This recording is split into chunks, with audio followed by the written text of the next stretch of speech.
Thank you for having me, Myron, and hello to all my friends at the USIBC Idea Summit. It was just over a year ago, it seems like a long time, that many of us met in Washington, right before my visit to New Delhi. That trip deepened the partnership between our two countries immensely. I know you're used to hearing that we're the oldest and most populous democracies in the world. That's true, and it's important. It's important to reiterate. We share a reverence for freedom, rule of law, and human rights that runs deep. And that's important. As I said in Delhi, the United States desires a new age of ambition in our relationship. We don't just interact on a bilateral basis. We see each other for what we are: great democracies, global powers, and really good friends. India is one of a few trusted, like-minded countries whose leaders I call on a regular basis for counsel and collaboration on issues that span continents. I'm grateful in particular to Minister Jaishankar for his friendship and for his sage advice. It's important. It's important that democracies like ours work together, especially as we see more clearly than ever the true scope of the challenge posed by the Chinese Communist Party. Our infrastructure projects, our supply chains, our sovereignty, and our people's health and safety are all at risk if we get it wrong. The recent clashes initiated by the PLA are just the latest examples of the CCP's unacceptable behavior. We were deeply saddened by the deaths of 20 Indian service members. I'm confident that with our concerted efforts, we can protect our interests. I especially commend India's recent decision to ban 59 Chinese mobile apps, including TikTok, that present serious security risks for the Indian people. And I'm happy to report that India is a rising U.S. defense and security partner in the Indo-Pacific and globally. In December, Defense Secretary Esper and I hosted the second ever 2+2 dialogue with our Indian counterparts.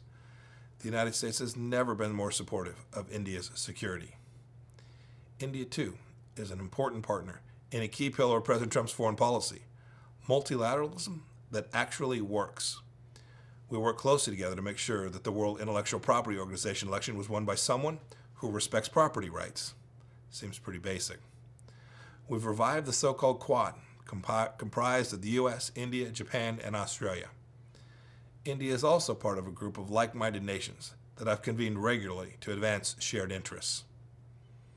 We've also invited Prime Minister Modi to the next G7, where we'll advance the Economic Prosperity Network.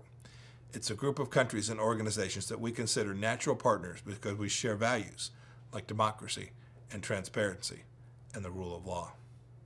On a similar note, India has a chance to attract global supply chains away from China and reduce its reliance on Chinese companies in areas like telecommunications, medical supplies, and others. India is in this position because it has earned the trust of many nations around the world, including the United States. We also want to work with India to advance the Blue Dot Network, an initiative to promote high-quality, transparent infrastructure development. This effort is crucial to adopt because free markets are the best way to lift people out of poverty. India has seen that in its own recent past. That's an especially vital truth to remember today, because the private sector will be indispensable in overcoming the economic damage caused by the pandemic that began in Wuhan, China.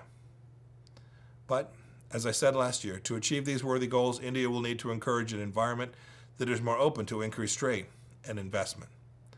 I know that's possible because Indians and Americans share a spirit of hard work and entrepreneurship, and I'm confident our partnership is only getting stronger. Let's emerge from this current challenge more resilient and innovative than before. And let's seize this moment to deepen cooperation between two of the world's greatest democracies. Thanks for having me today. Have a wonderful rest of your summit.